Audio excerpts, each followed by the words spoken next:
Hey everybody, welcome, welcome, welcome. My name is Sam, this is Bolt from the Blue Tarot, and today I have a selection of cards that we'll be pulling from to see what is for your highest good. To start out, I have a deck of crystal cards. This is the Crystal Connections message cards from Adam Barrelay. He's a great YouTuber amongst other things, guys. If you haven't seen his stuff and you're into crystals, you should definitely check it out. Shiva Lingam. Consider what is being repressed. Are you free to express yourself physically and sexually? We're getting into it, guys. Does your sexuality mirror your approach to life? This is a time for new births and creation. A new family member is forecast. I'm going to go out on a limb and say that's not for all of you. Break old patterns and open up to new life. Be who you truly are. Embrace your sexuality. Enjoy the sensation of touch. Consider the feng shui within your home and workplace. Remove clutter from your mind and space. I delight in the sensual pleasures of life. Shiva Lingam. All right. So some sensuality, getting in contact with the physical and our enjoyment of it. Being mindful of it. There are so many pleasant sensations throughout the day that we just don't tune into. Like even, like the texture of a wood surface, or the heat from a cup of tea. This sensuality doesn't just have to be purely sexuality, right? It can be a rich and textured enjoyment of this physical being that we're animated as, that we're incarnated as. All right, so Shiva Lingam. And then I have some wisdom from the Epic of Hind cards, and these are just some stories, not just some stories. These are some epic tales from the Indian subcontinent. Shibi's selflessness. Wow. Okay.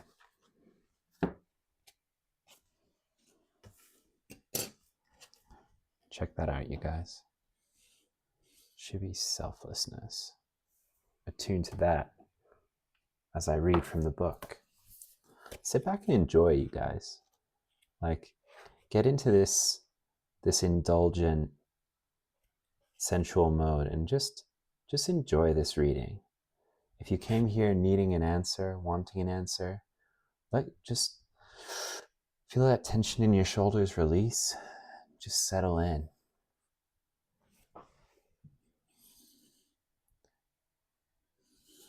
Alphabetical.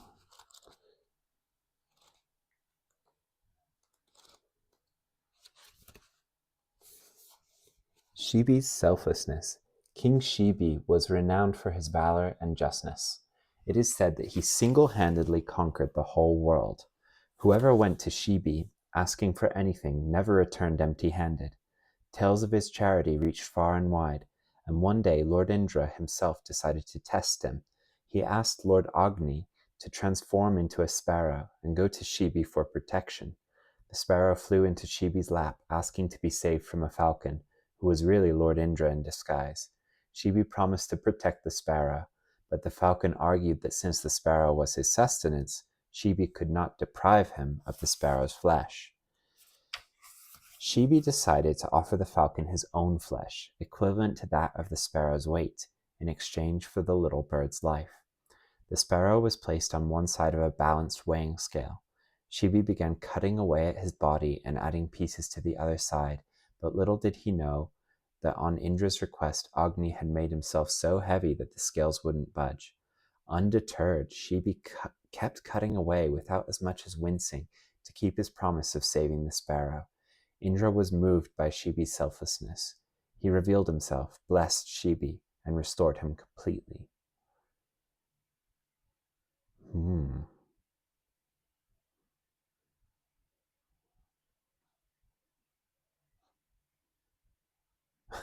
one of the actions to take is to put out food for birds. I love that. I love that.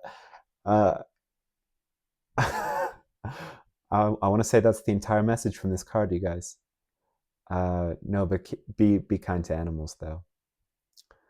Be empathetic with people, but practice self-compassion and do not let them take advantage of you. This is very true.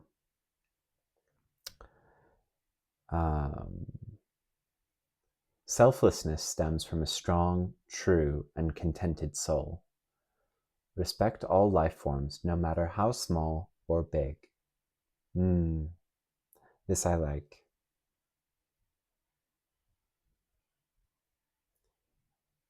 Be empathetic with people, but practice self-compassion and do not let them take advantage of you.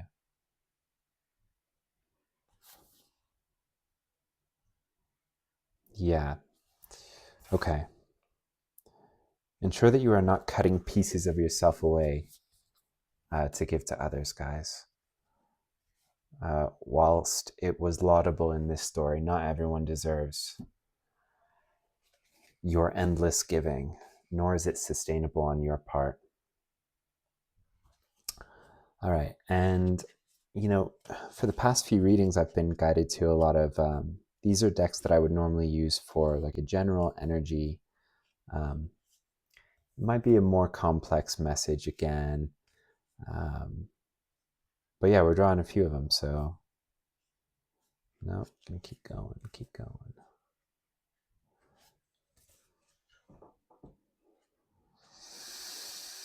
I'm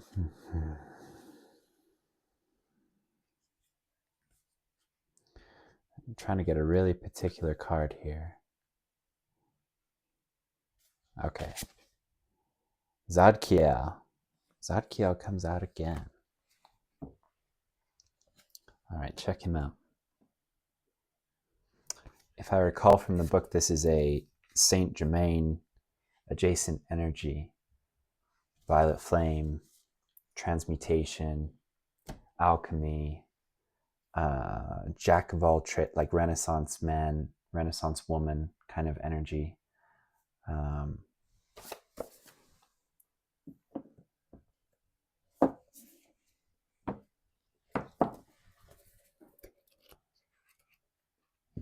Zadkiel number 26.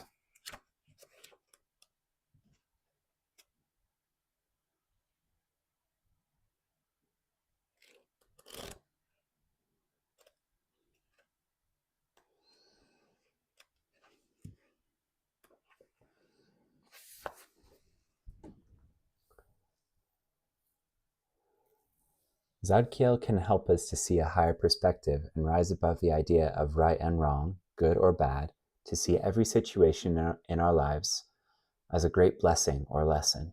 He helps free us from outdated victimhood or guilt and transforms our lower thoughts and emotions into loving and hopeful wishes and prayers, guiding us toward inner bliss.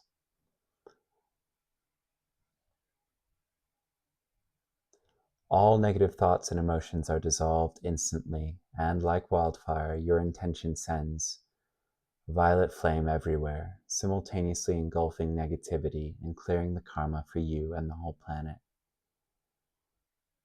If you haven't looked into the violet flame, this is a useful concept in terms of energetic cleansing, transmutation. Like often we imagine, or we're told to imagine, like bright white lights, but the violet flame is another. There's lots of meditations you can find, and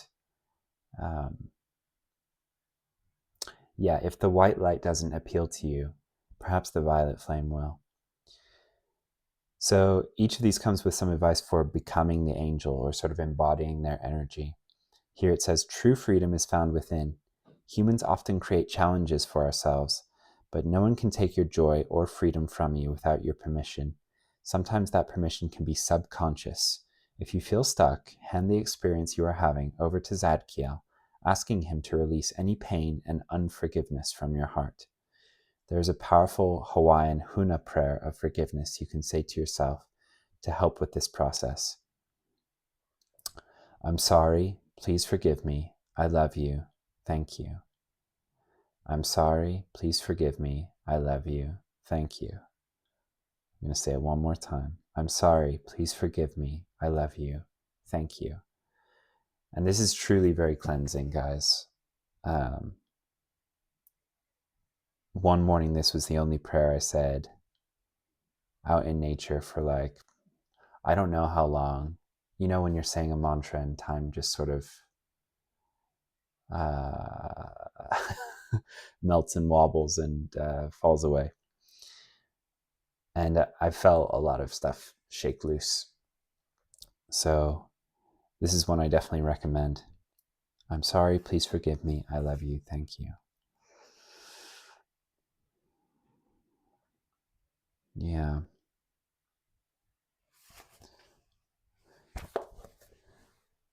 Right or wrong, good or bad, is truly a judgment. And when we move out of judgment and into its more mature, like older sibling of discernment, we start seeing things around us, but especially other people and their behavior, as not right or wrong, good or bad, so much as,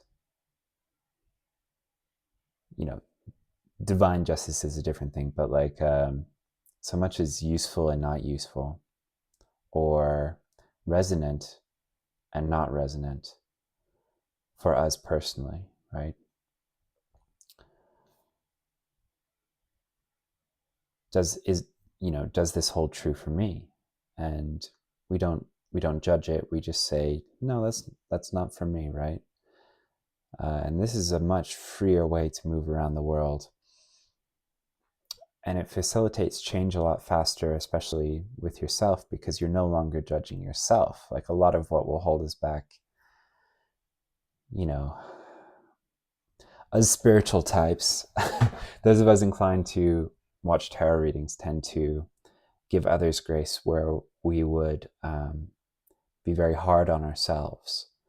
And that's actually self-judgment, right? It's judgment in a different form.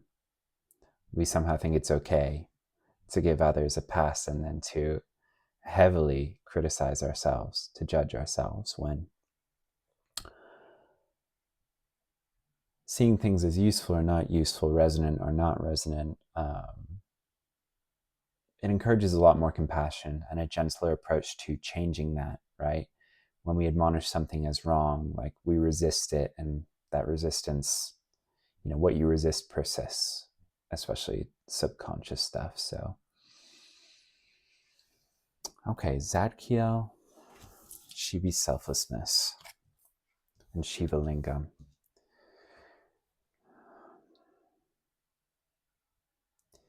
Yeah, so you're definitely giving of yourself or your own power, your own energy,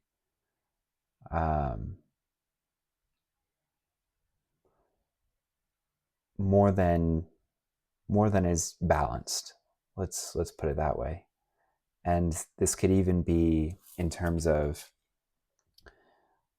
your sacral energy, like your creative life force, your sexual energy, right?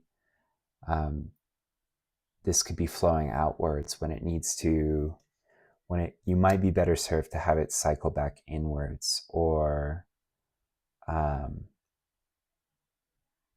like this card says, being honest about your sexuality and what you desire, rather than trying to fit someone else's mold of what they desire from you, or trying to meet what you think are their expectations. I don't know. Those are. It's an interesting combination of energies here. I'm curious to get further into the tarot.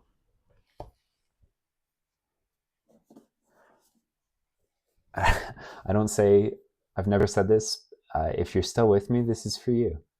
This reading is for you, okay? It doesn't mean that the whole thing will resonate word for word, but it means that there is something here for you. Every story has a lesson that we can take away. And what I'm going to ask Spirit for here is just a humdinger of a story, you guys. It's going to be for our highest good. Please, Spirit. The universe. This is maybe the best card in this deck. This is spiritual calm, perfect peace, unity with source, unity consciousness. This is complete potential.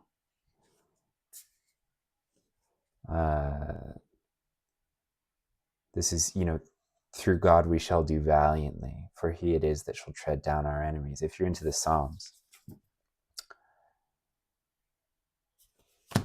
recognizing that through Spirit, anything is possible.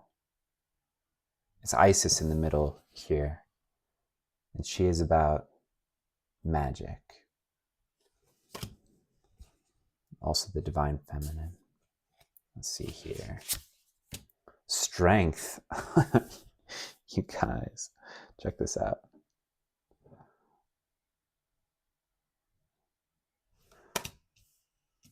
Powerful women. Powerful divine feminine energy. So,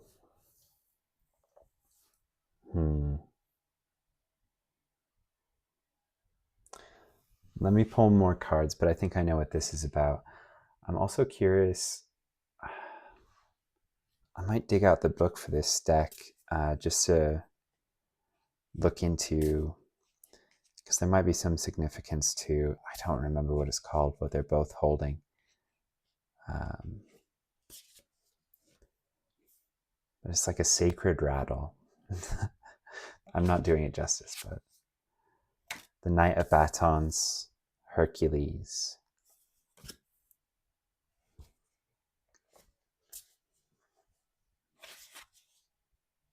The Knave of Batons. This is one of the most vaguely described cards in the deck. I usually interpret it as younger self or lower self, just like a less wise version or an old version. And then Aquarius.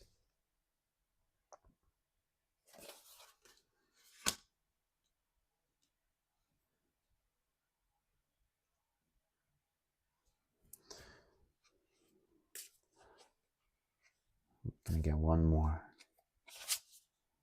The Moon.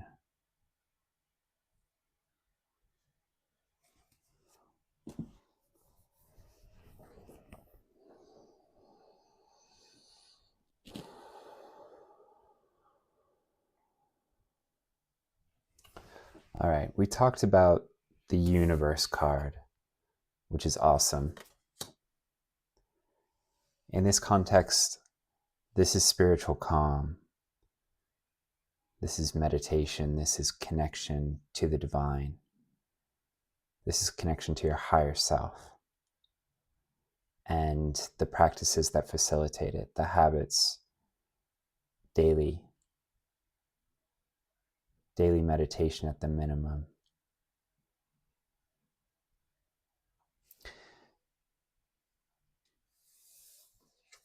And this is like,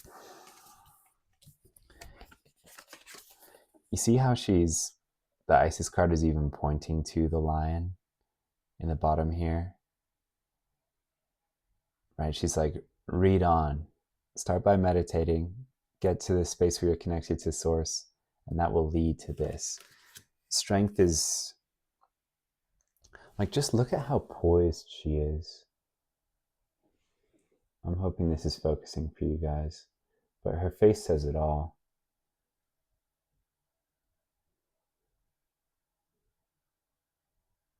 She's so poised. She's wearing one of those hats that every other woman is wearing to a folk concert. I love it. Okay, so the lion in strength. Let's talk about that. The lion on the strength card is lower self. In terms of this reading, just because of the Shiva Lingam coming out,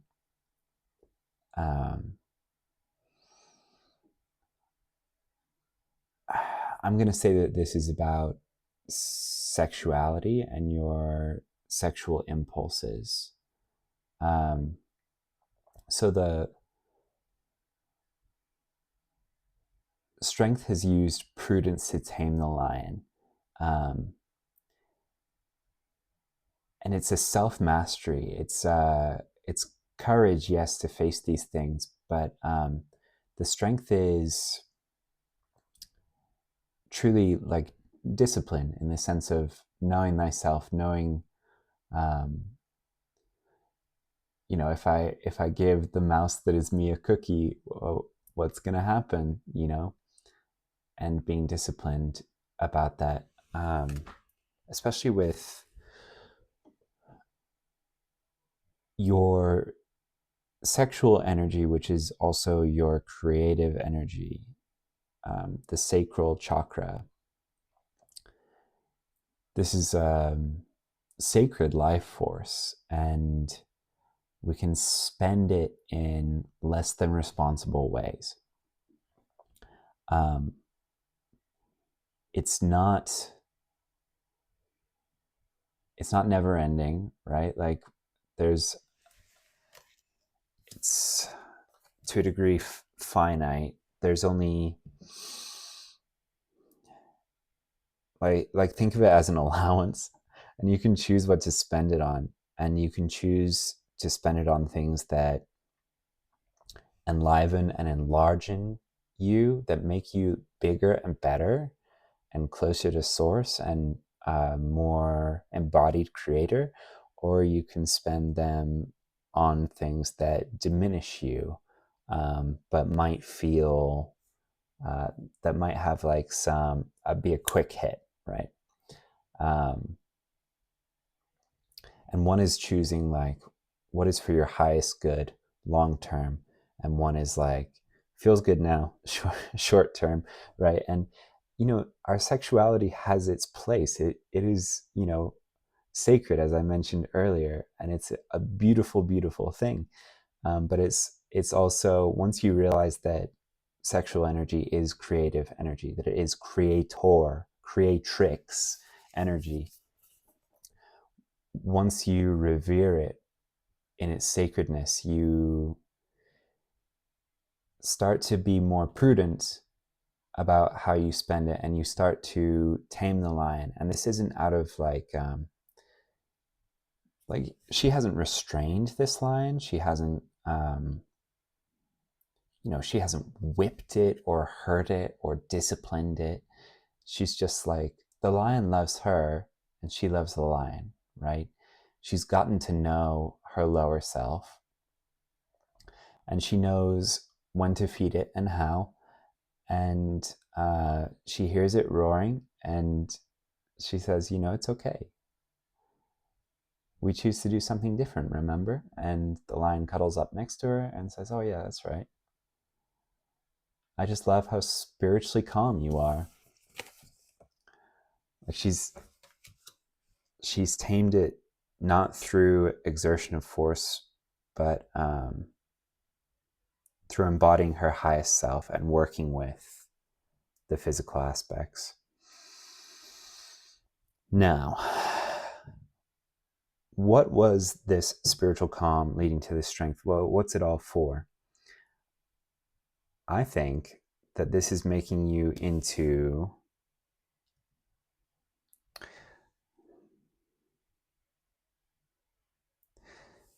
so in this deck, the Knight of Batons is depicted as a Hercules type character. And this is based on an early tarot deck where Hercules was described as the farmer par excellence. So he's looking at the desert and he's Like he knows he can make it bloom with life. And he's looking back at this knave of batons, this is equivalent to, Knight of Wands, looking back at the Page of Wands. But where the Knight of Wands can be more of a impulsive energy, Hercules is a hero. Like he conquers all of the challenges.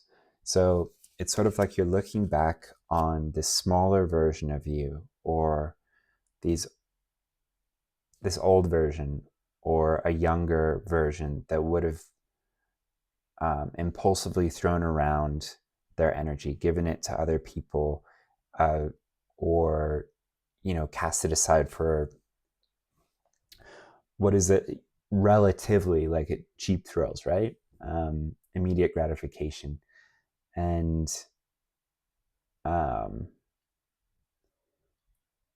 you're knowing that, like, for this desert to bloom, you have to sort of he's got to go. I see him with his club looking over his shoulder, and I'm worried for this guy. He's not going to last long. And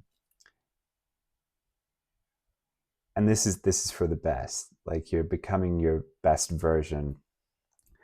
And in order to help the desert bloom, you're coming in to do a subconscious cleanse, right? And this is restoring balance. In this deck, the Moon card is about balance between the untamed, the wild, and the tamed and domesticated. Often I read this as like higher self, lower self, or in this case, that's what this is.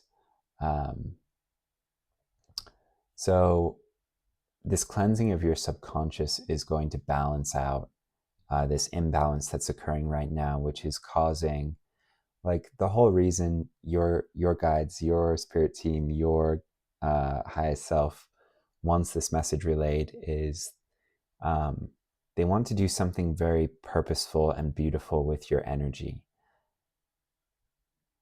And you need to, like, pull in as much of it as you can and have it build on itself. And this isn't a criticism. This is more like, the tarot is a Rosetta Stone to speak to spirit, right? And this is never a harsh criticism. This is just to say, like, hey, we want to do magic with you, but we need the human's energy to do it. And right now it's like, you're spending your allowance on candy, possibly. We just need to save it and pool it, because we're trying to buy something big. Like, we're trying to bring in something big for you.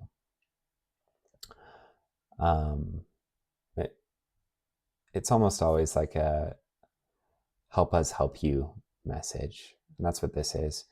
So this subconscious cleanse, like, a lot of this happens naturally from this state. There's so much stuff that gets worked out just by being in contact with source. It's so cleansing. But in terms of other stuff you can do, I find and have found subliminals, audio subliminals, to be really useful, as well as like self-hypnosis, anything that gets to the roots of these things in the subconscious. Affirmations. Yeah, okay, I'm getting for you affirmations would be very useful.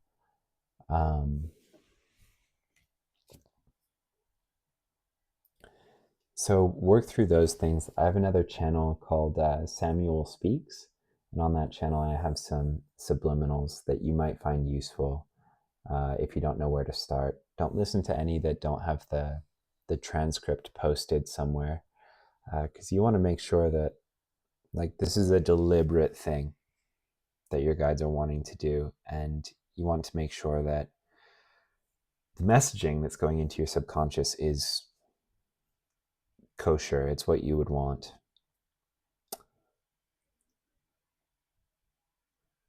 All right. Anything else here? Okay. We're going to go into the advice cards. This is a deck that I created. Just some like moments from popular stories that I enjoy. TV, movies, all that good stuff. But some more concrete pieces of advice for you. No, keep going.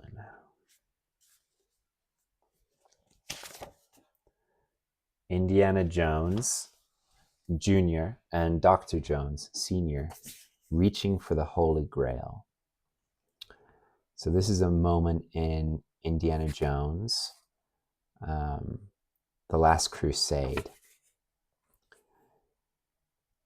So this night, how to explain The Last Crusade? This includes spoilers, so like skip ahead a minute or so if you haven't watched the movie and you plan to. But the Knight Templar who's guarding the Grail says you can't take it past this seal on the floor of this temple. Like you just can't take it past, otherwise the entire temple will be destroyed. And they try anyhow, and this crack opens up in the floor, and the Grail falls down, and it's on a ledge. The Holy Grail, the cup that caught the blood of Christ, and grants eternal life, right? So it's on this ledge, and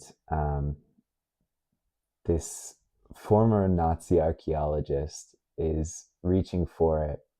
Like, she falls down the crack, and Indiana Jones is holding on to her. And he's like, give me your other hand so I can pull you up. But she sees the Grail, and it's within her grasp. And overtaken with greed, she says, I can reach it just a little farther. And she reaches for the Grail, and in so doing, Indiana Jones can't hold her, and she falls to her death, right? And then Indiana Jones falls down a crack as well, and his dad is holding his hand, and it's the exact same scenario. And he sees how close he is to the Grail, and he reaches for it anyway. And his dad has to say, Indiana Jones, like look at me, don't do it. Like, you just watched her fall down into the chasm due to greed, right? It's like you watch someone else learn a lesson for you if you pay attention, right? Anyhow, this is what the card says. What is something physical or material that you desire that is leading you to ruin? What is the root of its allure? Remember that the Grail is a symbol. It's not meant to be possessed. What is your material desire symbolic of? So,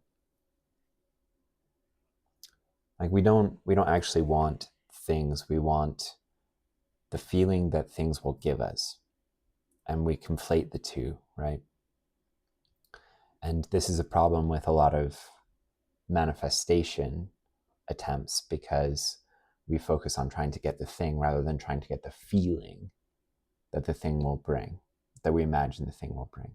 Because if we focus on the feeling, it can be brought in a number of ways, or we can get something better, right? Something that is for our highest good. So this is like reverse engineering advice. This is an interesting question to ask yourself, to figure out what is motivating you, right? What is this thing you desire, this lust that you have, right? What is this desire symbolic of? Because you're throwing your energy at it, right? What does it mean to you? Choose a life focused on feelings, experiences, and people. the community. Manifest feelings, not things. So remember to imagine the feeling. Elsa, this Nazi archaeologist, fell reaching for the Grail. Indiana Jones almost does the same thing, but he has to consciously choose, and this is the metaphor here, and announce his spirit that you wish to learn your life lessons the easy way. I actually do this. If you conceptualize like spirit guides, high self, whatever, spirit, source, God, tell them that you wish to learn your life lessons the easy way, that you wish to learn from stories, you wish to learn from other people, like watching them, observing. You wish to learn from books, resources, videos, right? Like this. That you wish to learn by others' mistakes, stories, allegories, synchronicities, right? Ask to be sent these rather than learning lessons the hard way. And choose to be a perceptive student of life. Once you make that switch, things become just a lot easier. A lot easier. Because everywhere you go, you're learning a lesson. Everywhere you go, you're seeing a story. And if it's a less than savory one, if it's one that you would not consciously choose to involve yourself in, like, you think about it and you can learn the lesson so that you don't have to be put through it at all. Because the only reason we're put through adversities is to learn lessons for soul growth. And we can choose to grow our souls in a number of ways. Like the human has a lot of say here. It's like, do you want to learn the easy way or do you want to learn the hard way? Because either way, like, we're going to teach you. So choose an attitude that behooves you. And this has been really useful to me. Really useful to me. Yeah, so there's some manifestation advice here, focus on feelings, experiences, people, community, rather than manifesting things, objects, desires of lust, right? Like, yeah. Okay, just one advice card. That's what we got for you guys. That's all that's being called for. Great. I think there's like someone, if you hear this and it resonated for you, like it's going to be a little bit different for everyone what this particular challenge is, but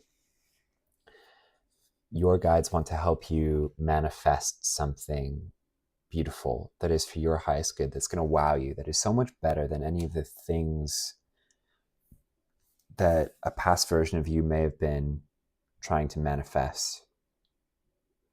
Any of the objects of desire, whether they be like physical people, like when we desire people out of lust, we're just desiring like it sounds gross, but we're just desiring like bodies, right? We're not desiring a partner that meets us on a soul level, that we can have a true heart to heart with, right? And what we're really looking for when we cast about for sexual satisfaction is relation, right? Closeness, intimacy. And the truest, highest form of those is not going to come from desiring people as bodies.